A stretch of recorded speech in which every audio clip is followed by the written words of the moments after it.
Bwana asifiwe sana. Kanisa letu la Kombezi ni muda mrefu hatujakuwa na ugeni wa semina, na hii ndio tumekuwa nayo ya mapema mwaka huu. Ingawa mwaka ndio naisha, lakini ya mapema ndio tulionayo, na tunamshukuru Mungu kwa mgeni huyu ambaye tulimkaribisha alafu tukaaisha kidogo ndio kaja safari hii kwa nafasi za majukumu alionayo. Lakini nasema kwamba kiroho kinajengwa na kuinuliwa kwa karama mbalimbali, na ndio maana Mungu ana watumishi mbalimbali. Wageni kama hawa tunawakaribisha kwenye semina, usiruhusu wakupite, kwa sababu Mungu huwapaka mafuta maalum kwa ajili ya kusema na kusanyiko, maana yeye hawajui kiundani wenu, lakini Roho Mtakatifu anaenda kumpaka mafuta akasema na wewe ili kuinua kiwango chako cha kiroho. Naomba tufanyike tangazo kila mmoja kwa majirani, kwa ndugu zetu ambao tunakaa nao karibu. Ambie semina imeshaanza na mgeni ameshafika. Amen. Bwana Yesu asifiwe. Watu wa Mungu, Bwana Yesu asifiwe. Ninawasalimu katika jina la Yesu, jina lenye uweza, jina lenye nguvu, jina lenye mamlaka, jina linaloponya, jina linaloinua, jina linalotakasa, jina linalotengeneza. Makofi na vigelegele kwa Bwana na Mwokozi wetu Yesu Kristo. Naomba tufunike macho tuombe. Mungu Baba, katika jina la Yesu tunalibariki, tunalihimidi jina lako takatifu. Tunasema asante kwa ajili ya wakati mzuri ambao Mungu umetupa kibali, wakati wajua kupunga kukaa mbele zako na kujifunza maneno yako.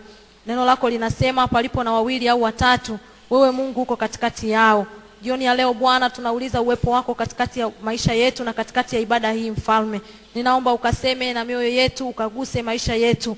Neno lako Bwana ni la kweli. Wewe unao uwezo wa kupenya na kuangalia katika maeneo ambayo Mungu tunakuhitaji katika maisha yetu. Ninaomba ukamsaidie kila mmoja aliyeingia mahali hapa jioni ya leo, asitoke kama alivyoingia. Nyumba yako Mungu ni nyumba ya makimbilio. Watu wako wanapoingia mahali hapa Bwana, watoke wakiwa salama. Kila ambaye ameingia mahali hapa Bwana, ninaomba ukamguse na kusema na moyo wake. Naomba mtumie mtumishi wako kwa ajili ya utukufu wa jina lako. Kampake mafuta katika jina la Yesu. Kampe kunena kweli yako kwa ujasiri. Asante kwa sababu utakwenda kulibariki kusanyiko lako, na wewe Bwana utakwenda kusema na watu wako. Ni katika jina lako Yesu Kristo sisi tunanyamaza. Tunaomba Roho wako Mtakatifu aseme nasi. Nikiomba na kushukuru, wote tuseme amen. Kitu ambacho nilikuwa nimemwomba Mungu tuweze kuhabarishana au kuweza kukumbushana, maana maneno yanatuambia kumbushaneni. Bwana Yesu asifiwe sana. Tutakuwa tukiongea juu ya somo linalosema kwamba mahusiano yetu ya kina na Mungu ni silaha wakati wa mapito magumu. Yaani yale mahusiano yetu, mahusiano yako wewe binafsi na Mungu, mahusiano yale ya kina, unapokuwa umezama katika kumjua Mungu, kumfahamu Mungu vizuri, yale mahusiano ni silaha, yale mahusiano ni nguzo, yale mahusiano ni kinga, yale mahusiano ndiyo yanayokuimarisha kuweza kupita katika vipindi vigumu katika safari ya maisha ya kwenda mbinguni. Bwana Yesu asifiwe sana. Bwana Yesu asifiwe. Tunafahamu kwamba unapookoka unakuwa umetangaza vita. Unapookoka unakuwa umeanza safari ya kwenda mbinguni. Na ibilisi shetani huwa hapendezwi na safari yetu ya kwenda mbinguni. Kwa hiyo mara kwa mara kadhaa atajaribu kuja kututikisa, atajaribu kuja kututoa katika ile imani ambayo tumekwisha kuikubali na kuipokea. Sasa ni vitu gani ambavyo vinatusaidia? Bwana Yesu asifiwe sana. Ni yale mahusiano unayokuwa nayo ya ndani, yale jinsi unavyomjua Mungu, jinsi unavyomfahamu Mungu, jinsi ulivyo karibu na Mungu. Vile ni vitu ambavyo vitakusaidia sana katika safari yako ya kwenda mbinguni.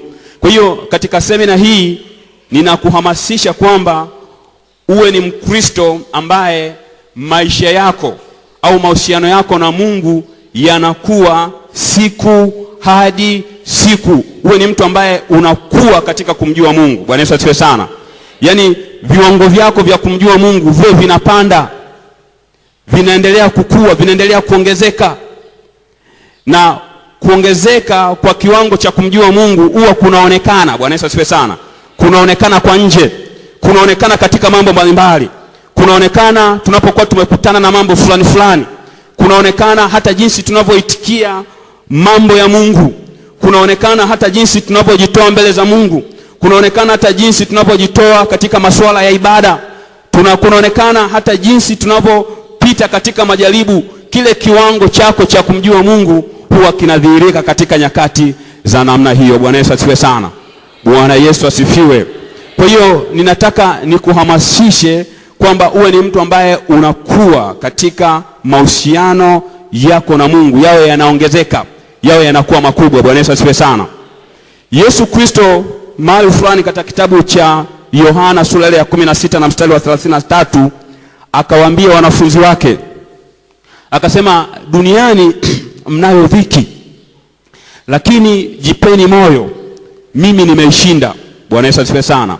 Alikuwa anawatahadharisha ya kwamba maadamu mmeamua kunifuata mimi, mtakutana na mambo mengi magumu. Bwana Yesu asifiwe sana. Mtakutana na vitu vigumu ambavyo vimekusudia kuwatoa katika imani, lakini jipeni moyo. Akanambia jipeni moyo. Na ni kweli katika safari ya kwenda mbinguni tunakutana na mambo magumu sana katika maisha. Bwana Yesu asifiwe sana. Sijui kama kuna mtu ambaye hajawahi kukutana na mambo magumu katika hii imani, labda kama umeokoka jana. Lakini kama una muda mrefu kuanzia mwezi mmoja hadi miaka 15, unaweza ukatoa ushuhuda ya kwamba nimekutana na vitu vikubwa, nimekutana na vitu vigumu. La, kama sio Bwana, yamkini leo nisingeweza kuendelea na wokovu. Kwa hiyo Yesu alijua na akawa anawaambia wanafunzi wake ya kwamba duniani mnayo dhiki, jipeni moyo. Bwana Yesu asifiwe sana. Sasa ni nini kinachokusaidia uweze kuendelea mbele? Ni ule uhusiano wako wa karibu wa ndani na Mungu. Bwana Yesu asifiwe sana. Na katika safari hii ya kwenda mbinguni, shetani anaweza akashambulia kutoka nje, lakini vile vile anaweza akashambulia kutoka ndani. Anaweza akataka kutoka katika imani kwa kutumia watu walio nje ya imani, lakini vile vile anaweza akashambulia kutoka ndani. Bwana Yesu asifiwe sana. Anaweza akashambulia kutoka ndani, anaweza akatumia watu wanaomjua Mungu, wanaompenda Mungu, wakafanyika vikwazo, wakafanyika jiwe, wakafanyika kisiki, hadi ukafika mahali fulani ukapata shida ya kusema kwamba kama mtindo ndo huu, basi mimi siwezi kuendelea. Kwa hiyo anaweza akatumia watu wa ndani, anaweza akatumia watu wa nje. Lengo ni kukutoa katika ule msimamo, kukutoa katika ule mstari. Bwana Yesu asifiwe sana. Sasa katika semina hii nitawatumia watu 3 au 4 kama vielelezo vya kuonyesha jinsi hawa watu walivyokuwa na mahusiano ya kina na Mungu, hata walipokutana na mambo makubwa, mambo magumu, bado waliendelea kufurahi. Bwana Yesu asifiwe sana. Waliendelea kumshangilia Mungu, waliendelea kumtukuza Bwana, waliendelea kusema jina la Bwana libarikiwe. Ni kwa nini? Ni kwa sababu wamefika mahali ambapo wamemjua Mungu vizuri. Bwana Yesu asifiwe sana.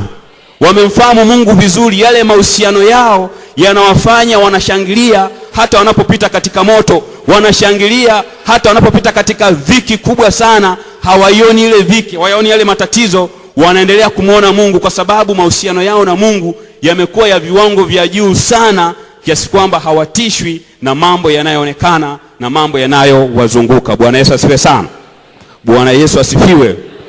Tutaenda kuanza kujifunza maneno ya Mungu, na nitaenda kumtumia sana mtumishi wa Mungu Yohana, yule aliyekuwa mwanafunzi wa Yesu, lakini vile vile nitamtumia mtume Paulo, na tutaenda kumwangalia Ayubu katika baadhi ya vipengele vya maisha yao walivyokuwa wanakutana navyo, lakini wakawa wameendelea kusimama imara. Bwana Yesu asifiwe sana.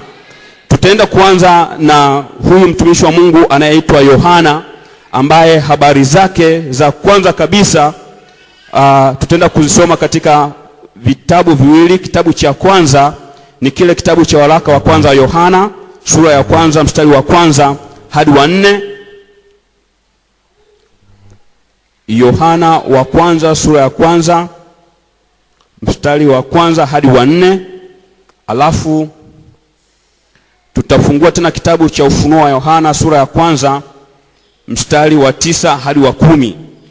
Na leo nitaishia tu hapo.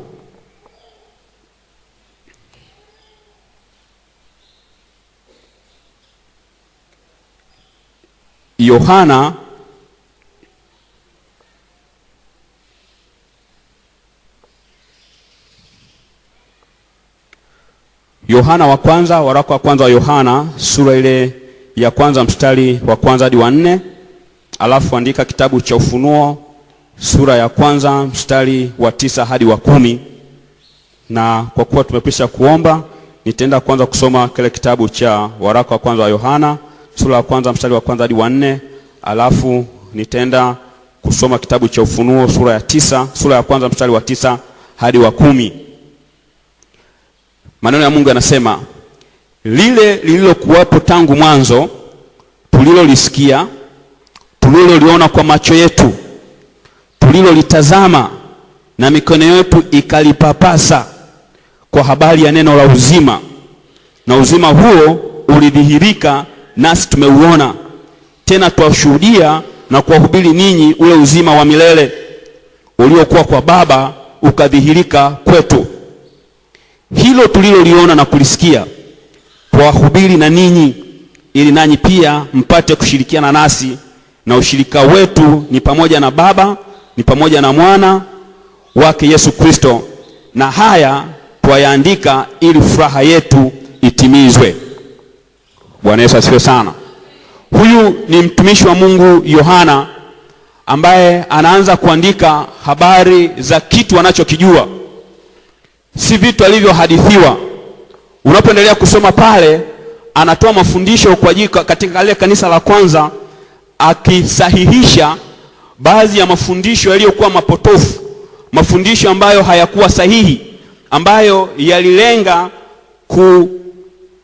kuwaeleza watu wengine ya kwamba Yesu hakuwa vile alivyosema, Yesu hakuwa mwana wa Mungu, ya kwamba Yesu tu alikuwa tu ni mtu wa kawaida, na kwamba Yesu alikuwa hana uwezo wa kutoa uzima wa milele kwa wale wanaomwamini. Kwa hiyo huyu Yohana sasa anaandika kulisaidia kanisa kuweza kutambua, na sasa anaeleza juu ya mahusiano yake na huyo Yesu. Bwana Yesu asifiwe sana. Na kitu anachoongea hapa, anasema kwamba lile tuliloliona, tulilolisikia, tuliloliona na macho yetu, tulilolitazama na mikono yetu ikapapasa, kwa habari ya neno la uzima. Kwa hiyo anaendelea kuthibitisha ya kwamba unapomwamini Yesu Kristo, ina maana umeupata uzima wa milele. Na hii habari anayoisema, anasema sio hadithi zilizotungwa. Anasema sisi wenyewe tumemsikia Yesu Kristo, tumemuona, tumempapasa na tumetembea naye, tumeona miujiza aliyoifanya. Kwa hiyo anasema kwamba habari ya Yesu ni habari ya uhalisia. Bwana Yesu asifiwe sana. Kwa hiyo anawathibitishia kile kitu ambacho anakijua, sio kile kitu alichohadithiwa. Kwa hiyo anaonyesha jinsi ambavyo mahusiano yake na huyu Yesu yalikuwa ni ya ndani, yalikuwa ni ya kina.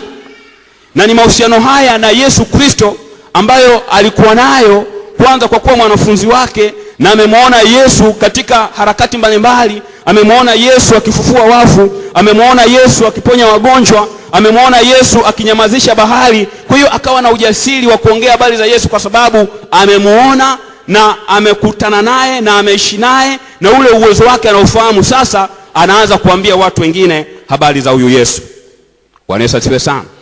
Kwa hiyo hata anapotokea mtu akaongea habari ya kwamba Yesu si sahihi, hawezi kumwamini, kwa sababu anao ule ujuzi wa moja kwa moja. Amemwona Yesu, ametembea naye, amekula naye, amemponya, amemwona alivyomwezesha. Kwa hiyo anao ule ujuzi wa kwanza. Kwa hiyo yale mahusiano yake na Yesu ambayo ni ya kina, ni ya ndani, yanamfanya aweze kupambana na zile dhoruba ambazo zinataka kumtoa katika imani au mahusiano yake na Mungu.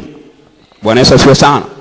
Hicho ndio kitu ambacho nitakuwa nikiongea. Yaani yale mahusiano ambayo hapa anaanza kutueleza, anashuhudia ya kwamba lile neno tulilolisikia, yule Yesu ambaye tulimuona tukampapasa, sio kwamba tumehadisiwa, tumekuwa naye.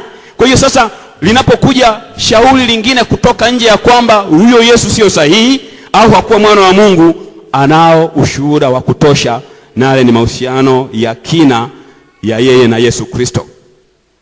Bwana Yesu asifiwe sana. Sasa haya mahusiano aliyokuwa nayo, ule ujuzi wake na Yesu, kule kumfahamu Yesu, ndiko kunakokuja kumsaidia katika mazingira mengine ambayo tutaanza kuyaona katika maisha ya huyu mtumishi anayeitwa Yohana. Tunaona kwamba ule uhusiano wake, ule uhusiano wa ndani wa kina, anamjua Yesu vizuri. Bwana Yesu asifiwe sana. Yaani hababaishwi, Akiambiwa habari za Yesu anasema, Yesu ninamjua, nimemuona kwa macho, nimemuona akifanya vitu, nimemuona akisaidia, akiinua viwete, akiponya vipofu, viziwi wakisikia. Kwa hiyo ukiniambia kwamba Yesu si mwana wa Mungu, sikuelewi, ninamjua vizuri. Bwana Yesu asifiwe sana. Kwa hiyo ana sababu ya kushinda yale mambo yatakayokuwa yamemjia, kwa sababu anao uhusiano, anao ujuzi, amemuona Yesu, amemsikia Yesu, amemuona akifanya vitu katika maisha yake. Kwa hiyo hakuna kitu ambacho kinaweza kumbabaisha, kwa sababu anamjua vizuri Yesu. Bwana Yesu asifiwe sana. Naomba mgeukie mwenzako mwambie, hivi unamjua vizuri Yesu? Bwana Yesu asifiwe sana. Bwana Yesu asifiwe. Bwana Yesu asifiwe. Kina chako katika kumjua Yesu kikoje? Ndio swali la msingi. Yaani kina chako katika kumjua Yesu kikoje?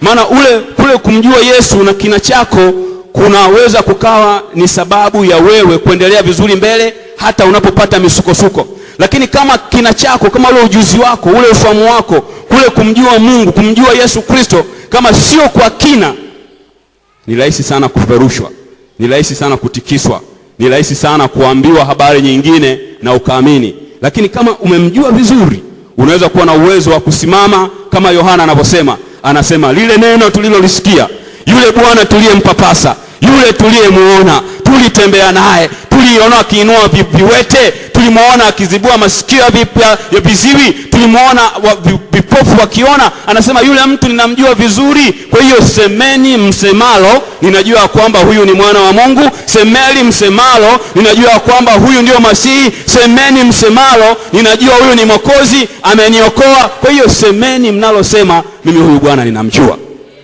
Bwana Yesu asifiwe sana. Hajatikiswa kwa sababu anamjua Yesu. Bwana Yesu asifiwe sana. Bwana Yesu asifiwe.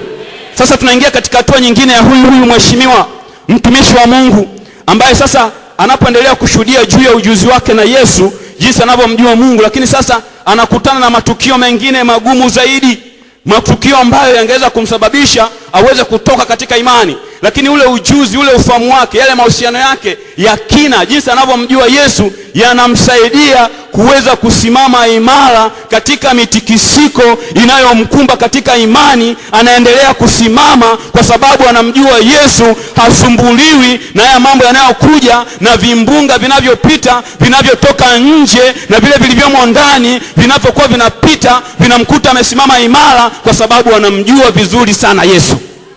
Bwana Yesu asifiwe sana. Bwana Yesu asifiwe. Wapendwa, vipo vimbunga vya nje, vipo vimbunga vya ndani, na vinaweza vikakung'oa kama hujamjua Yesu vizuri. Vinaweza vikakung'oa kama hauna mahusiano ya ndani sana na Yesu. Lakini unapokuwa umesimama, umezama, unamjua vizuri sana Yesu, hivyo vitu vitapita na utaendelea kusimama kwa sababu unamjua aliyekuokoa, unamjua alikokutoa, unajua aliyoyafanya, unajua mambo ambayo yametokea katikati ya maisha yako. Kwa hiyo unakuwa hubabaishwi na chochote kile kwa sababu ya mahusiano yako ya ndani na Yesu Kristo. Bwana Yesu asifiwe sana. Na ndio kitu ambacho nitakuwa nikiongea, uzame katika mahusiano na Yesu Kristo. Uzidi kujichimbia zaidi katika mahusiano yako na Yesu Kristo. Uzidi kumjua zaidi Yesu Kristo katika safari yako ya kwenda mbinguni. Ndio lilikuwa ombi la Paulo hilo. Akasema, ninaomba nizidi kumjua. Kwa sababu anajiuliza, yani mtu mwenye ufahamu kama Paulo anasema anatamani azidi kumjua Yesu. Nikimtazama Paulo, ule uwezo wake na ufahamu wake na ujuzi wake na elimu aliyokuwa nayo na upako aliyokuwa nao na karama alizokuwa nazo na jinsi Mungu alivyokuwa akimtumia kwa viwango vya juu, huyu Paulo ambaye wakati mwingine anasema alichukuliwa hadi akaenda ile mbingu sijui ya ngapi kule, anasema kwamba bado anatamani kumjua. Huwa anashangaa sana, anasema huyu mtu akasema anataka kumjua vizuri Yesu Kristo, mimi je? Bwana Yesu asifiwe sana. Nikasema kumbe tunawiwa kuendelea kukua katika kumjua Yesu Kristo. Bwana Yesu asifiwe sana. Bwana Yesu asifiwe. Naomba mwambie mwenzako, usiridhike na hicho kiwango ulichonacho cha kumjua Yesu.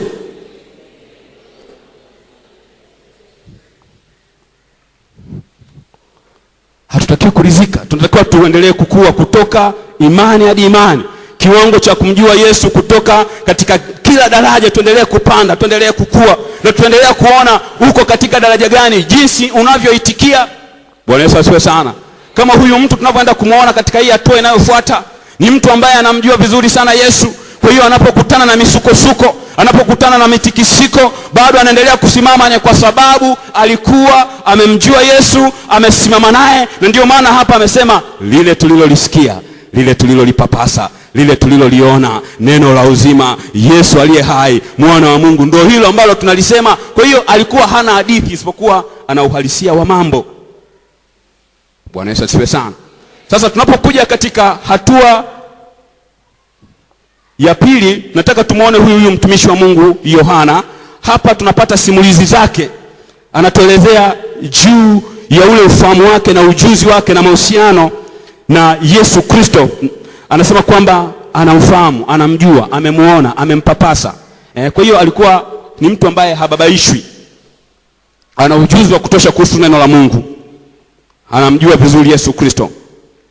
Sasa ni huyo Yohana ambaye tunamkuta tena katika kitabu cha Ufunuo wa Yohana, anaendelea kutusemea. Kumbuka hapa anaongelea katika ile nafsi ya kwanza, anasema lile tuliloliona. Yaani yeye mwenyewe anahusika moja kwa moja kwamba lile tuliloliona tukalipapasa. Anaongelea habari ya mahusiano yake na Yesu. Sasa hapa anarudi tena, anasema hivi, mimi Yohana, ile sura ya kwanza mstari wa 9. Mimi Yohana, ndugu yenu na mwenye kushiriki pamoja nanyi katika mateso na ufalme na subira ya Yesu Kristo, na alikuwa katika kisiwa kiitwacho Patmo kwa ajili ya neno la Mungu na ushuhuda wa Yesu. Bwana Yesu asifiwe sana. Bwana Yesu asifiwe. Niishie hapo, kesho nitaendelea ule mstari wa pili, ule unaofuata. Anasema mimi Yohana, ndugu yenu na mwenye kushiriki pamoja nanyi katika mateso na ufalme na subira ya Yesu Kristo, nilikuwa katika kisiwa kiitwacho Patmo kwa ajili ya neno la Mungu na kwa ushuhuda wa Yesu. Kumbuka nimekuambia katika ile Yohana 16:33 Yesu aliwaambia wanafunzi wake, na lile ni neno endelevu ambalo linatugusa hata na sisi katika nyakati za leo, ya kwamba akasema duniani mnayo dhiki. Alikuwa anawatahadharisha wanafunzi wake kwamba kwa kule kumwamini tu Yesu Kristo kulikuwa na mambo yanayofuatana na ile imani. Kumkubali Yesu Kristo ilikuwa ni maana ya kwamba unaalika tabu, unaalika dhiki, unakuwa umeita kukataliwa, unakuwa umeita kuchukiwa, unakuwa umeita kutokukubalika, umekuwa umeita kudharaulika. Kwa hiyo ipo dhiki inayoendana na kumwamini Yesu Kristo. Bwana Yesu asifiwe sana. Bwana Yesu asifiwe. Bwana Yesu asifiwe. Ni nani hapa ambaye hajakutana na udhia wa kumwamini Yesu Kristo? Ni nani ambaye hajakutana na dhiki tu ile ya kuwepo katika imani hii? Bwana Yesu asifiwe sana. Yapo mambo mengi ambayo umeyakosa kwa sababu tu umeokoka. Vipo vitu ambavyo ungekuwa navyo, lakini kwa sababu umeokoka, imani hii hairuhusu. Wapo watu ambao wamekataliwa, wapo watu ambao wamesuswa na familia zao, wapo watu ambao wamepoteza ajira, wapo watu ambao wamekutana na mambo magumu kwa sababu ya kule kumwamini tu Yesu Kristo. Wapo watu ambao wamekatwa vichwa kwa kumwamini tu Yesu Kristo. Kwa hiyo ile imani yetu inaendana. Unapokuwa umemwamini Yesu Kristo, vipo vitu ambavyo vitaendana na hiyo imani. Dhiki, shida na mateso, hivyo vitu vinaendana na hiyo imani. Ndio maana Yesu akasema duniani mnayo dhiki. Bwana Yesu asifiwe sana. Bwana Yesu asifiwe. Bwana Yesu asifiwe. Sasa Yohana anaanza kutoa simulizi zake hapa. Anasema kwamba mimi Yohana, ndugu yenu na mwenye kushiriki pamoja nanyi katika mateso na ufalme na subira ya Yesu Kristo. Anasimulia jinsi ya dhiki ambayo alikuwa ameipata kwa sababu ya kule kumwamini Yesu Kristo. Sasa hapa anaandika nyaraka, na akiwa anawaandikia Wakristo wa nyakati zile, anawasimulia, anasema mimi Yohana ni Mkristo mwenzenu ninayeshiriki nanyi shida mnazozipitia. Anaanza kuambia, sema nalikuwa katika, alikuwa anasema kwamba nimeshirikiana nanyi, alafu anasema kwamba nalikuwa katika kisiwa kitwacho Patmo kwa ajili ya neno la Mungu na ushuhuda wa Yesu Kristo. Anatoa simulizi ya kwamba yuko mahali fulani, na mahali hapo ni katika kisiwa cha Patmo. Yuko mahali pale kwa sababu gani? Anatuelezea katika ule mstari wa 9. Amejikuta yuko mahali pale kwa sababu ya ushuhuda, kwa sababu ya imani yake, kwa sababu ya kumpenda Yesu Kristo, akajikuta yuko mahali pale. Sasa nikupe simulizi ambayo huwezi kuipata katika Biblia, lakini ipo katika historia na katika tamaduni za historia ya Ukristo, ni namna gani mambo yale yalikuwa yanafanyika mahali pale. Ukristo ulipokuwa umeanza, haukuanza kwa kupokelewa kama ilivyo katika nyakati za leo. Ukristo ulipokuwa umeanza, ulianza kama imani potofu, imani ambayo ilikuwa haikukubaliwa hata katikati ya wale Wayahudi. Yesu Kristo akiwa Myahudi au Mwisraeli, anapokuja kuleta imani hii ya wokovu, wapo watu waliomkubali, lakini wapo watu waliomkataa. Na wale waliokuwa wamemkubali wakaendeleza kuhubiri habari zake, wakawa wanatengwa na wale wenzao, wakawa wanaonekana kwamba hawa ni waasi. Sasa ile habari ya Ukristo kuchukiwa ilianzia hapo, ikawa inaendelea kutoka kizazi hadi kizazi. Bwana Yesu asifiwe sana. Sasa unafika wakati huu, Yesu ameshapaa, amekwenda mbinguni, ameiacha ile kazi ya kuhubiri injili kwa mitume wale 12, wanaendelea kufundisha, wanaendelea kuhubiri, lakini jamii iliyokuwa inawazunguka ikawaona kama ni watu wanaoleta imani ngeni, imani isiyojulikana, imani isiyotambulikana. Kwa hiyo Wayahudi wenzao wanawaona hawa watu ni waasi, wanahubiri vitu ambavyo hatuvijui, lakini hata jamii iliyokuwa inawazunguka na yenyewe inawaona hawa watu sio wa kawaida, wanaongea vitu vya ajabu ajabu. Bwana Yesu asifiwe sana. Sasa katika mtiririko huo, dola iliyokuwa inatawala au serikali iliyokuwa inatawala, ambayo ni serikali ya Rumi au wa Roma, katika sera zao wakawa hawaruhusu imani nyingine ambazo zinaonyesha hali ya kutokuabudu miungu yao. Kwa wakawa wanajaribu kupiga marufuku. Bwana Yesu asifiwe sana. Kama ambavyo sasa hivi baadhi ya nchi unapoenda hakuna ule uhuru wa kuabudu, hakuna uhuru wa kuhubiri injili, kwa sababu serikali za mahali hapo hazioni kama hii ni imani inayotakiwa kuhubiriwa kwa raia zake. Kwa hiyo hata nyakati hizo dola ya Rumi na yenyewe kama imeona kwamba hii imani ndogo hairuhusiwi kutambaa katika dola au katika ufalme ambao Rumi ilikuwa inatawala. Kwa hiyo ikatolewa amri ya kwamba hamna kuhubiri, hamna kufundisha. Na akawa amekwepo mfalme mmoja alikuwa tekatili sana enzi za huyu bwana Yohana. Huyo mfalme alikuwa anaitwa Domitia. Domitia akawa ametoa amri ya kwamba nchi nzima inabidi yeye ndiyo anatakiwa kuabudiwa kama Bwana. Bwana Yesu asifiwe sana. Bwana Yesu asifiwe. Jaribu la kwanza hilo Yohana anakutana nalo. Yeye ni mhubiri, yeye ni askofu, yeye ni mwinjilisti, yeye ni mchungaji, ana kanisa kubwa, na sio hilo moja tu, anachunga makanisa mengi. Anakutana na amri ya kwanza ya kwamba hamtakiwi kumwabudu bwana mwingine isipokuwa mfalme wa nchi. Hilo ni jaribu la kwanza. Anavukaje katika hilo jaribu kama hana mahusiano ya ndani na Mungu? Bwana Yesu asifiwe sana. Bwana Yesu asifiwe. Jaribu la kwanza, yeye ndio kiongozi na msimamo wake utawasaidia watu wengine kuendelea au kuacha imani. Akitii ile amri, ina maana hata washirika wote wameua, ameshamaliza kanisa. Lakini msimamo wake utawasaidia hata wale Wakristo wengine waweze kuendelea. Kwa hiyo hiyo amri inatokea ya kwamba sasa haabudiwi mfalme mwingine isipokuwa huyu mtawala wa Rumi. Na usipofanya hivyo unapewa mateso makubwa sana. Kwa hiyo imefika mahali ambapo sasa ule msukosuko wa kwanza unaoenda kumtikisa sasa huyu Yohana unaanza kuonekana ni nini kinachomsaidia kushinda. Bwana Yesu asifiwe sana. Bwana Yesu asifiwe. Katika imani, katika maisha yetu ya wokovu, tunakutana na mitikisiko mingi, tunakutana na misukosuko mingi katika maisha. Bwana Yesu asifiwe sana. Bwana Yesu asifiwe. Mwambie mwenzako, ni nini kimekutikisa? Bwana Yesu asifiwe sana. Bwana Yesu asifiwe. Tunatikiswa na vitu vingi, lakini tunatakiwa kushinda. Kama ambavyo tunaendelea kuona hapa, tunatikiswa kutoka nje, wakati mwingine tunatikiswa kutoka ndani. Huwezi kuishi maisha ya wokovu pasipo kutikiswa. Ni lazima utatikiswa. Usipotikiswa ujue bado hujafika mahali pazuri. Bwana Yesu asifiwe sana.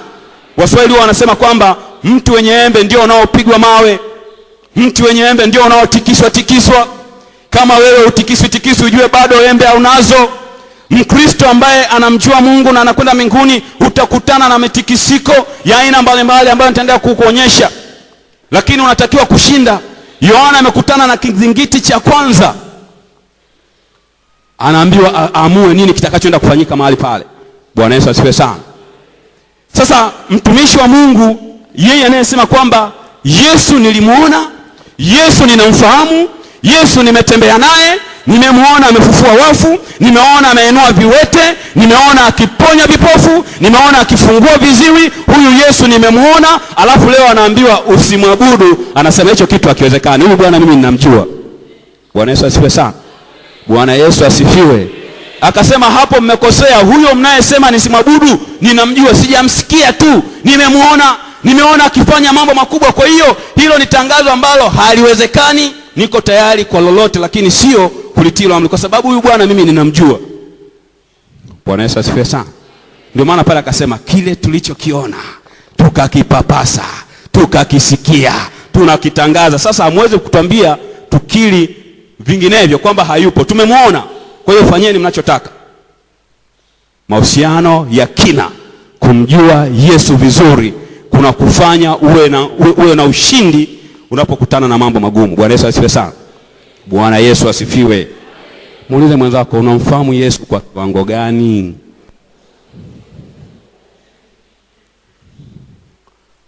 Bwana Yesu asifiwe sana. Sasa yule mfalme alipoona msimamo wa huyu bwana,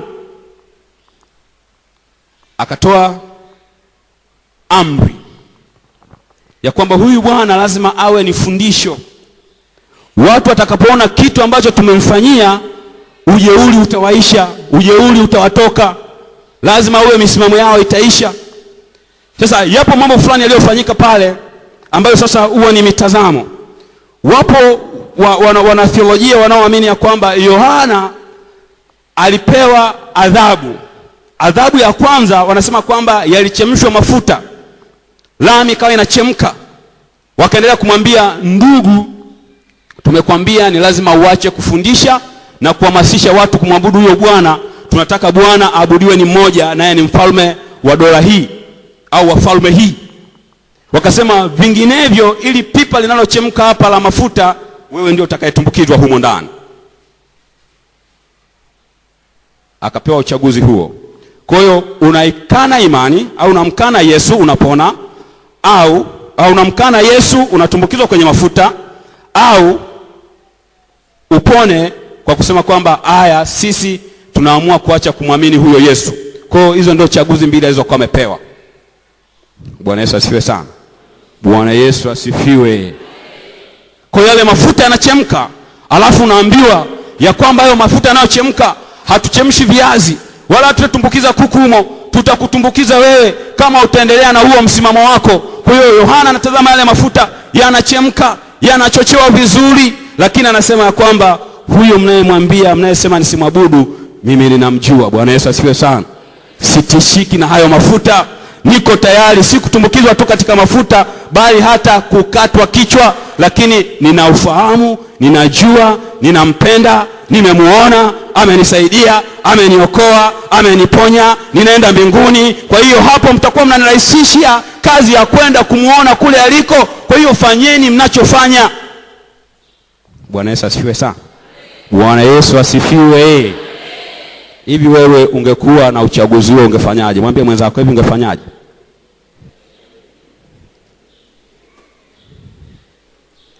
Bwana Yesu asifiwe sana. Bwana Yesu asifiwe. Unajua watu wao wanamkana Yesu kwa vitu, kwa majaribu ambayo wala sio magumu kama lile la Yohana.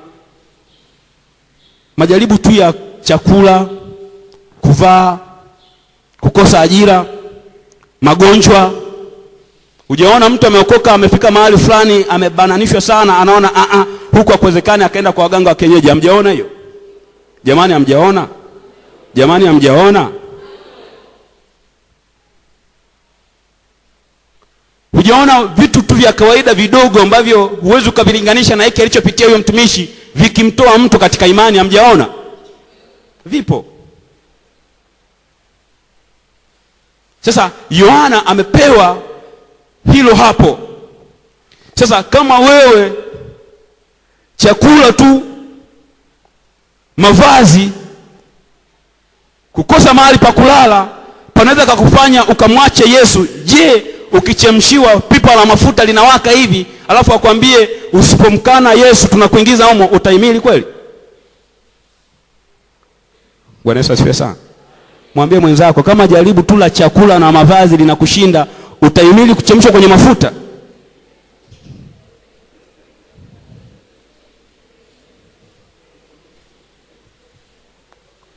Bwana Yesu asifiwe sana. Bwana Yesu asifiwe. Bwana Yesu asifiwe.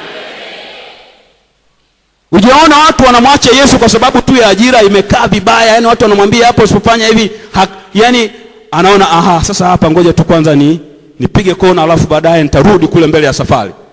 Jamani, hayo mambo mjayaona? Yapo, si ndio Sasa Yohana ikuwa hivyo. Akaambiwa sawa, hayo mafuta ndio inakuwa hivyo. Sasa wapo wanaoamini ya kwamba Yohana alichemshwa lakini hakufa, lakini wapo wanaoamini vile vile ya kwamba huyu bwana kuna kitu kilitokea kabla hajachemshwa katika yale mafuta. Sasa serikali ikachukia sana, ikasema huyu jamaa kwa sababu hiki tulichokuwa tumepangia kumfanyia hakijatokea, sasa ngoja tumpeleke gerezani. Bwana Yesu asifiwe sana. Patmo kilikuwa ni kisiwa, sio kilikuwa ni kisiwa, ni kisiwa hadi sasa. Kiko Uturuki. Na watu wanaenda kwa ajili ya maonyesho kule. Unapoenda Uturuki, anaenda katika kisiwa cha Patmo, pameshajengwa vizuri. Ninatamani siku moja niende huko. Kuna watu wanapenda kwenda Israeli, mimi napenda kwenda Israeli, lakini napenda siku moja niende pale alipokuwa amefungwa huyu Yohana huyu. Ni kisiwa kizuri tu sasa hivi, kimejengwa vizuri. Watu wanaenda kule, unalipa pesa, unaenda pale unaona alipokuwa anajificha Yohana, ilikuwa kama gereza. Kwa hiyo dola ya Rumi wakawa wametenga Patmo kama gereza kwa ajili ya wahalifu sugu. Bwana Yesu asifiwe sana. Yaani wale ambao wameshindikana. Yaani kama siku za leo ingekuwa ni yale magereza yale yanaitwa maximum prison, yani yale magereza ambayo ulinzi ni wa maximum security prison, yani gereza ambalo lina ulinzi wa viwango vya juu sana. Yani mtu mkimpeleka huko ina maana huyu ameshindikana na akitoka huko anasubiri kufa tu. Sasa Yohana akawa amepelekwa kule Patmo. Bwana Yesu asifiwe sana. Yani huyu ni kwamba mmetaka kumuua, imeshindikana, mmemfanyia hivi, imeshindikana, hivi imeshindikana, mnasema sasa hili jamaa ni jambazi sugu, ngoja tulipeleke Patmo kule, labda litakufa tu huko. Bwana Yesu asifiwe sana. Kwa ameshindikana. Kwa hiyo akawa amevuka kile kiwango cha kwanza, lile jaribu la kwanza akawa amelishinda. Bwana Yesu asifiwe sana. Amelishinda kwa nini? Anamjua Yesu vizuri. Ametishiwa mafuta yanayochemka, amesema haiwezekani. Bwana Yesu asifiwe sana. Bwana Yesu asifiwe. Ametishiwa kwa viwango vya juu ya kwamba tunakukatakata, ya kwamba tunakuchemsha humu, akasema mimi hiyo haiwezekani. Hiyo ni kitu ambacho mimi bado Yesu ninamjua na ninamfahamu, niko tayari kufa, chemsheni mnavyoweza, lakini mimi humo ninaweza nikaingia, lakini Yesu simwachi. Bwana Yesu asifiwe sana. Bwana Yesu asifiwe. Aliposhinda hilo, likawa limefuata lingine. Bwana Yesu asifiwe sana. Unaposhinda ile jaribu la kwanza, lipo lingine linakuja, kwa sababu lile tayari umeonekana kwamba ni mshindi. Kwa hiyo Yohana ameshinda katika lile ambalo ameambiwa kwamba utachemshwa. Yamkini alichemshwa ni kweli, lakini bado alijua napochemshwa katika hili jaribu, katika haya mafuta, ninajua bado ninaye Yesu Kristo. Yesu anatambua, anaona ya kwamba nino katika hili hapa na haina shida, kwa sababu ninamkiri. Kama atamua nife mle, basi akajua kwamba nitakufa, na Yesu anatambua ya kwamba ninakufa katika lile pipa la mafuta. Bwana Yesu asifiwe sana. Bwana Yesu asifiwe. Yohana alitishiwa kwa habari ya mafuta yanayochemka ili aweze kutoka katika imani. Katika nyakati za leo inawezekana yasiwe mafuta ambayo yatakuja kama yalivyo, linaweza likaja jambo katika mfumo mwingine katika maisha. Yawezekana unapitia jambo fulani katika maisha yako, katika uchumi, katika ndoa, katika familia, katika biashara, katika utumishi, ili likawa limesimama kama pipa la mafuta. Unatishiwa, unakuwa na msimamo gani? Yohana akasema, liwalo na liwe, mimi ninasonga mbele, hata kama nitakufa, mimi nina msimamo wangu, ninamjua Yesu, maana nimemuona nimetembea naye. Akasema haiwezekani, Yesu ninamjua, yule tuliyemwona tukampapasa tukashikana mkono, ninamjua, yuko mahali fulani. Kwa hiyo haya mafuta hayanitishi, fanyeni mnachofanya, mimi Yesu ninamjua. Bwana Yesu asifiwe sana. Bwana Yesu asifiwe. Unajua mtikisiko unapokuja huo unatisha. Bwana Yesu asifiwe sana. Bwana Yesu asifiwe. Na mara nyingi unaweza usione mlango wa kutokea. Na milango ambayo inaonekana ni ya kutokea ni ile ambayo itakufanya umkosee Mungu. Maana pale ufumbuzi ulikuwa ni mmoja tu. Kama ataogopa kufa, kama anaogopa kufa, basi amkane Yesu ili aweze kupona. Lakini yeye akawa ameshatoka katika kiwango hicho cha kuogopa kifo, cha kuogopa kuaibika. Akajua kwamba ninaye Yesu, nipo katika level nyingine, nipo katika viwango vingine, siogopi kufa, nipo katika viwango vingine, ninamjua Yesu, nipo katika viwango vingine, haijalishi nini nakutana nacho, huyu Yesu mimi ninamjua. Hata kama nitakufa, ninakufa katika Kristo. Hata kama ninaaibika, ninaibika ndani ya Kristo. Hata kama ninatukanwa, ninatukanwa pamoja na Kristo. Kwa hiyo hili jaribu halinitikisi, mimi ninasimama, nina msimamo wangu na ninaendelea mbele, nitalishinda. Akaendelea kuwa na msimamo imara. Nini kimemsaidia? Ana mahusiano ya kina, mahusiano mazuri na Yesu Kristo. Bwana Yesu asifiwe sana. Bwana Yesu asifiwe. Kwa hiyo hakutikisika kwa sababu amejichimbia ndani ya Kristo. Bwana Yesu asifiwe sana. Bwana Yesu asifiwe. Bwana Yesu asifiwe. Bwana Yesu asifiwe. Umejichimbiaje ndani ya Kristo? Naomba muulize mwenzako, umejichimbiaje ndani ya Kristo?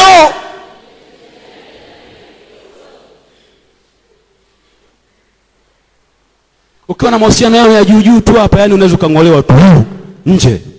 Ugali umeshinda ugali sijui 2 siku 3 nje ya mstari. Bwana Yesu asifiwe sana. Bwana Yesu asifiwe. Sasa Yohana baada ya kwamba imeshindikana, yule mfalme akaona hili jamaa mimi siwezi.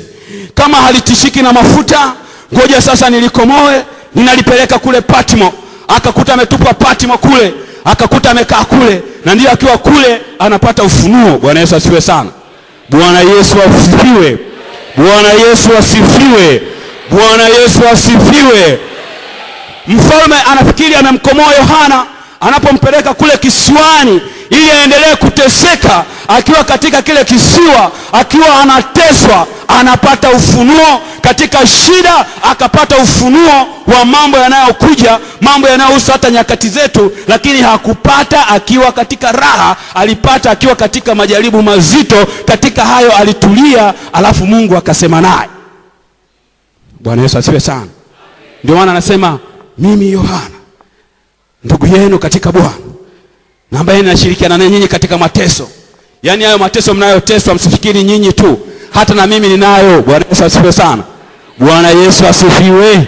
Bwana Yesu asifiwe. Unajua kuna watu wanafikiri watumishi wa Mungu watupiti, na sisi tunapita Bwana. Na sisi tunatikiswa, na sisi tunasumbuka, lakini tunasimama kwa sababu tunajua tusiposimama wapo watu nyuma yetu ambao na wenyewe watasema hata Chalo ameshindwa, hata Mwakimaga ameshindwa, na Singana ameshindwa, na mtumishi yule ameshindwa. Wanasema sisi tutaweza wapi? Na sisi tunapita. Mwambie mwenzako hata watumishi nao wanapita. Bwana Yesu asifiwe sana. Bwana Yesu asifiwe. Bwana Yesu asifiwe. Lakini tunapopita tunatabasamu, kwa sababu tusipotabasamu tutawaua. Tusipotabasamu tutafanya muwe na njia na nyinyi ya kupiga kona. Lakini tunapopita tunacheka, tunapopita tunafurahi. Si kwamba hatupiti, tunapita, lakini tumezama katika Kristo. Bwana Yesu asifiwe sana. Bwana Yesu asifiwe.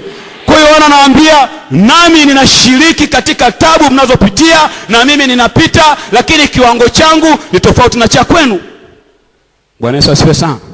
Mimi nimetishiwa mafuta yaliyochemka, sijui unaotishiwa kitu gani. Kwa hiyo vipo viwango, na sisi tunapita na nyinyi mnapita. Kwa hiyo anawatia moyo, anasema mimi ndugu yenu ninashirikiana pamoja na nyinyi. Bwana Yesu asifiwe sana.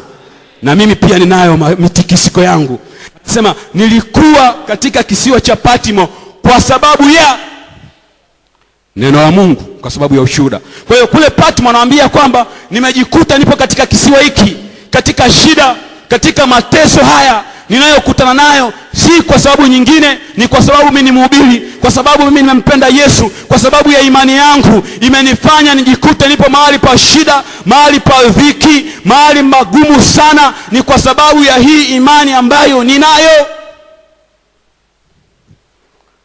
Nalikuwa katika kisiwa cha Patmo. Yaani nilikuwa katika dhiki, nilikuwa katika shida, nilikuwa katika mateso, nilikuwa katika majaribu, nilikuwa katika magumu, nilikuwa katika mambo ambayo hayasemeki, lakini sababu ni kwa sababu ya imani yangu. Nimemkubali Yesu Kristo, nimemtii Yesu Kristo, nimejikuta nakutana na mambo magumu kwa sababu ya imani yangu. Kwa ndicho kitu ambacho alikuwa anawaambia, lakini akasema kama atakapoendelea siku ile inayofuata kuna vitu ambavyo aliendelea kuvisema. Lakini ile imani, kama nilivyokuambia, tunapokuwa tumeokoka, unapokuwa umeingia katika hii safari, utakutana na mambo magumu, utakutana na kukatishwa tamaa, utakutana na kutukanwa, utakutana na kuchekwa, utakutana na kuhuzunishwa, utakutana na mambo magumu, utakutana na vitu ambavyo havisemeki. Vingine vinatoka nje, vingine vinatoka kwa watu ambao unawaamini, watu ambao wangekutia moyo, wanafanyika kuwa kikwazo. Unaanza kuhuzunika, unajikuta umeonekana kama mtu aliyetengwa. Lakini hii safari ya kwenda mbinguni ina mambo magumu yanayokatisha tamaa, kama ambavyo Yohana alikutana nayo. Lakini anasema nilikuwa katika kisiwa cha Patmo, na akawa anaongea vitu fulani ambavyo nitaendelea navyo siku ya kesho. Kwa hiyo unapokuwa umemwamini Yesu Kristo, umeingia katika safari ambayo ina milima, ina mabonde, ina miiba, ina michongoma, ina vitu vingi sana, ina vitu vingi sana vigumu, vingine unapitia wakati huu. Lakini nataka nikwambie, kama Yohana alivyokuwa amekutana na hizi dhiki kwa sababu ya kumwamini Yesu Kristo, Mungu alikuwa anatazama na Mungu alikuwa anamuona, na pale pale katika ile shida Mungu alimpa ufunuo. Bwana Yesu asifiwe sana. Bwana Yesu asifiwe. Bwana Yesu asifiwe. Bwana Yesu asifiwe.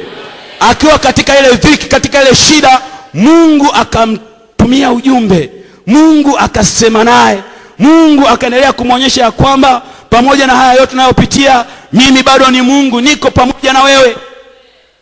Bwana Yesu asifiwe sana. Bwana Yesu asifiwe. Sasa ile Patmo inasimama baada ya nini katika nyakati za leo? Patmo kilikuwa ni kisiwa cha mateso ambacho kimetokana na yeye kuwa na msimamo katika Mungu, ambacho amejikuta yuko kule kama alivyosema kwa ajili ya neno la ushuhuda, kwa ajili ya ile imani. Kuna vitu utakutana navyo katika maisha yako ambavyo uhahueni au nafuu ingepatikana kama usingekuwa katika hiyo imani. Bwana Yesu asifiwe sana. Bwana Yesu asifiwe. Kuna nyakati unaweza kuwa ni mfanyakazi, hupandishwi cheo kwa sababu ya imani yako. Wanajua ukipanda cheo utakuwa unabana. Kwa hiyo wakijua kwamba huyu ni mlokole, anasema hapana, hii promotion tusimpe huyu, atatuzidia tusile huyu. Unaendelea kubaki pale. Sifa unazo, lakini kwa sababu ya imani yako unaendelea kubaki katika ile hali. Hiyo nayo inaweza kuwa ni Patmo. Bwana Yesu asifiwe sana. Kwa sababu ya ile imani yako, kwa sababu ya ule ushuhuda, unajikuta umebanwa mahali pale, huwezi ukatoka, uchumi utaendelea kuwa mgumu, mambo yataendelea kukuwa magumu, lakini ziko njia ambazo unaweza ukafanya ukapata nafuu, lakini kwa sababu ya hofu ya Mungu unaendelea kubaki pale pale. Hiyo nayo ni Patmo. Unasema nipo katika Patmo kwa ajili ya imani yangu. Bwana Yesu asifiwe sana. Bwana Yesu asifiwe. Bwana Yesu asifiwe. Bwana Yesu asifiwe. Zipo njia za mikato ambazo ungeweza kuzipita na ukajikuta kwa ng'ambo ya pili ukiwa ni tajiri, ukiwa ni mtu mashuhuri, lakini kwa sababu ya imani yako unasema hapana, sitafanya hiki kitu nimkosee Mungu, siko tayari kumkosea Mungu. Kwa ajili ya hiyo unabaki tu pale, unaonekana kwamba mtu fulani duni, usieleweka. Hiyo nayo pia ni Patmo, uko hapo. Bwana Yesu asifiwe sana. Bwana Yesu asifiwe. Bwana Yesu asifiwe. Bwana Yesu asifiwe. Umekataliwa na ndugu na jamaa. Wapo watu ambao wanakuona wewe ni taila au una akili kwa sababu ya akili imani yako. Naye rafiki yangu mmoja, yeye ni daktari wa binadamu, lakini pamoja na ule udaktari pia amesomea, ana shahada ya uzamivu kama alionayo mzee wetu Dr. Mwakimage, anayo hiyo. Lakini kwa sababu ya kule tu ameokoka. Wapo watu ambao wako katika familia yake, wengine ni walifika tu form 2 wakaacha shule, wengine wako darasa la 7, lakini yani yule rafiki yangu hawamthamini, huwa wanamuona kama mjinga. Sema kaka yetu bwana amesoma lakini sijui elimu yake imsaidii, kuna vitu fulani havijakaa vizuri kichwani mwake pale. Lakini sio kweli, ni kwa sababu ameokoka. Jamii inamtenga, ndugu zake wanamtenga, wanaona ni mtu ambaye hafai. Kwa nini? Kwa sababu ya ile imani. Lakini ana elimu, ana ufahamu mzuri na pesa ipo, lakini tu kwa ile anatengwa na jamii yake, wanamuona kwamba hafai kwa sababu ya ile elimu. Kwa hiyo unakuta naye yuko katika kakisiwa fulani kakutengwa na jamii, pengine na ndugu na marafiki kwa sababu ya hiyo nayo pia ni Patmo. Bwana Yesu asifiwe sana. Yuko pale kwa sababu ya imani yake. Akiachana na ile imani, ndugu watampokea. Akiachana na ile imani, marafiki watamkubali. Akiachana na ile imani, hata watu watampokea. Akiachana na ile imani, cheo kitapanda, maana hata wazibia. Akiachana na ile imani, vipo vitu fulani vitaendelea kutokea katika maisha yake. Lakini kwa sababu ya ile imani yake, anakuta ametengwa. Yupo katika Patmo. Bwana Yesu asifiwe sana. Bwana Yesu asifiwe. Bwana Yesu asifiwe. Bwana Yesu asifiwe. Bwana Yesu asifiwe. Yapo mazingira ambayo utajikuta upo kwa ajili ya imani ulionayo. Dhiki, magonjwa na hali fulani katika maisha ambazo utakutana nazo, lakini huwezi kupata nafuu kwa sababu imani ulionayo haikuruhusu kutafuta njia mbadala zaidi ya zile ambazo zimeelezwa na Mungu mwenyewe katika neno la Mungu. Unaendelea kuvumilia, utasema nitateseka, nitapata shida, siwezi kufanya mkato. Ile nayo ni Patmo. Unasema nipo Patmo kwa ajili ya ushuhuda wa neno la Mungu. Mwambie mwenzako niko Patmo kwa ajili ya ushuhuda wa neno la Mungu. Bwana Yesu asifiwe sana. Bwana Yesu asifiwe. Bwana Yesu asifiwe. Bwana Yesu asifiwe. Bwana Yesu asifiwe. Mwambie mwenzako hivi, ni Patmo gani uliko nako? Bwana Yesu asifiwe sana. Bwana Yesu asifiwe. Bwana Yesu asifiwe. Inawezekana umemwomba Mungu kwa siku nyingi sana, sijui ni kwa ajili ya jambo gani. Inawezekana ni kwa ajili ya upenyo wa kifedha, inawezekana ni kwa ajili ya upenyo wa kupata mtoto, inawezekana ni kwa ajili ya upenyo wa kupata mwanzo wa maisha, inawezekana ni kwa ajili ya upenyo wa uponyaji, inawezekana ni kwa ajili ya jambo lolote lile. Huko pale na maendeleo kusubiri, hiyo inawezekana ikawa ni Patmo. Lakini Yohana alijua na akasema niko hapa kwa sababu fulani. Bwana Yesu asifiwe sana. Bwana Yesu asifiwe. Anasema ninaweza nikapata ahueni kama ningetumia mikato fulani, lakini ninajua yupo Mungu ameruhusu niko mahali hapa. Ninajua ni kwa ajili ya ushuhuda wa neno la Bwana, na kuwepo kwangu hapa kuna watu wanapona. Bwana Yesu asifiwe sana. Bwana Yesu asifiwe. Kuwepo kwangu hapa kuna watu wanajua kwamba nimekataa kutokuabudu miungu. Kwa hiyo ule nao ni ushuhuda. Anapata mateso, lakini kuna watu wanashuhudiwa kule wanaendelea kupona. Bwana Yesu asifiwe sana. Bwana Yesu asifiwe. Kule msimamo wake ambao ni wa mateso, anapata shida, yuko mahali pale anasubiri kufa, anasubiri kunyongwa, lakini huko nje dunia inajua ya kwamba Yohana yuko mahali pale. Yohana yuko Patmo.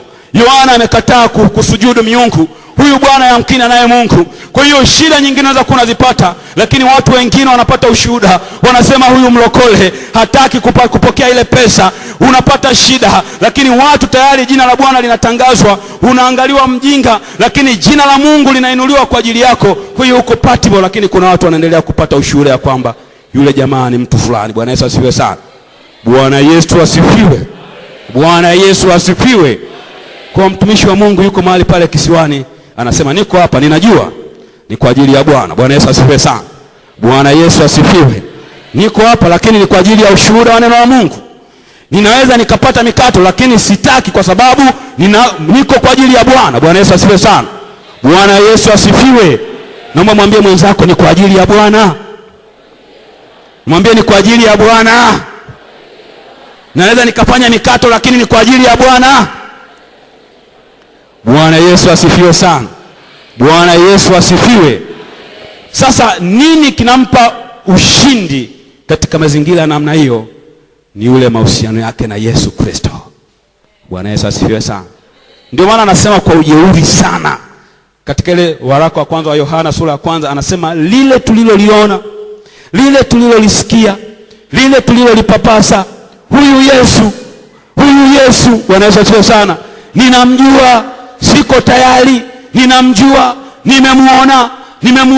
nimemuona akifufua wafu, nimemuona akiinua viwete. Huyu Yesu sitamkana. Kwa hiyo unapokuwa unamjua Yesu vizuri, hautateteleka na kimbunga cha ndani au kimbunga cha nje, maana unasema kwamba huyu ninamjua. Bwana Yesu asifiwe sana. Aliniokoa, ninajua. Amenisamehe dhambi, ninajua, ninafahamu. Ninajua ndani ya moyo wangu amenisamehe dhambi, ameniponya, ameniinua, amenitengeneza, amenisafisha. Siko tayari kutikiswa au kung'olewa katika mstari, kwa sababu huyu ninamjua. Ninaomba tusimame.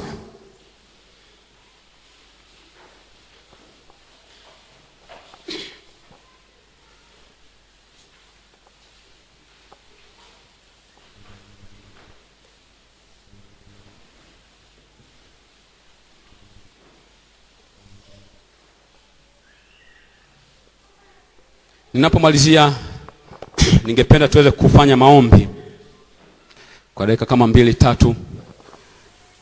Kitu ambacho nimekuwa nikiongea ni kwamba mahusiano yetu na Mungu yanatusaidia. Tunapokuwa na mahusiano ya kina sana na Mungu, yanatusaidia kuweza kushinda katika yale ambayo tutakuwa tunakutana nayo katika maisha yetu. Na sijui upo katika hatua gani katika maisha, lakini mimi ninachofahamu na ambacho ninaweka nacho, ambacho kinatokana na maneno ya Mungu, ni kwamba Yesu alisema duniani mnayo dhiki, duniani mnayo mapito. Ni kwamba lolote lile ambalo utakuwa unalipitia katika maisha yako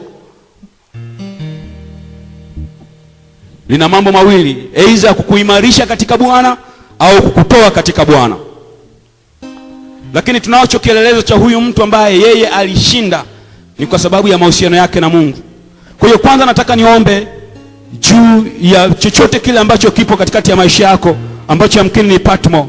Lakini vile vile nataka niombe ya kwamba Mungu akupe neema, atupe neema ya kuzidi kumjua, ili yale mambo yawe ni nanga ya kutusaidia kuendelea kushinda mapito, kushinda magumu, kushinda vimbunga, kushinda yale yanaweza kuja katikati maisha yetu.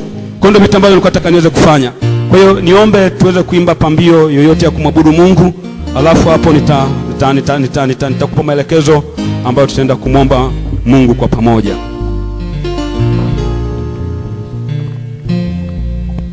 Hallelujah.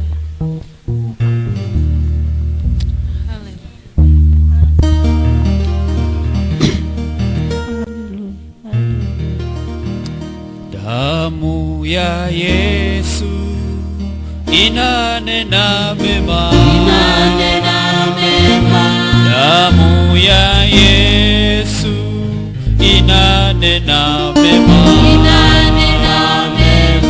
damu ya Yesu inanena mema, damu ya Yesu inanena mema,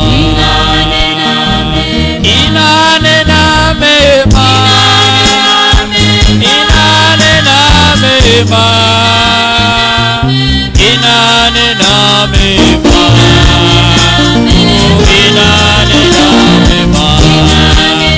oh inanena mema, oh inanena mema, inanena mema,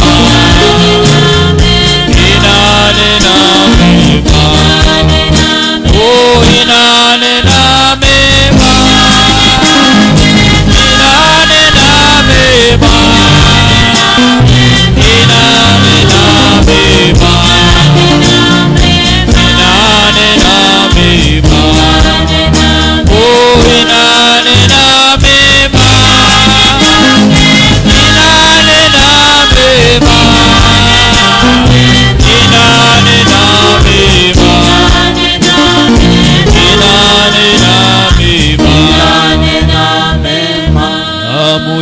yake Yesu yaponya wagonjwa, damu yake Yesu inanena mema, damu yake Yesu yatakasa dhambi, damu ya Yesu yatakasa dhambi, damu inanena mema, inanena mema, inanena mema, inanena mema, oh inanena mema, inanena mema, oh inanena mema, oh inanena mema. Amen. Ninaenda kuomba maombi ya jumla, lakini nataka niombe maombi maalum kwa wewe ambaye neno la Mungu limesema na wewe kipekee katika eneo lolote lile. Ninaomba uje hapa mbele niweze kuomba na wewe. Nitaomba maombi ya jumla, lakini nataka niombe na wale ambao umesikia kuguswa kipekee na neno hili. Kuna vitu ambavyo Bwana amesema na wewe kibinafsi. Ninaomba uje hapa mbele niweze kuomba na wewe. Inanena mema, oh inanena mema, inanena mema, oh inanena mema, inanena mema, inanena mema, oh inanena mema, inanena mema, inanena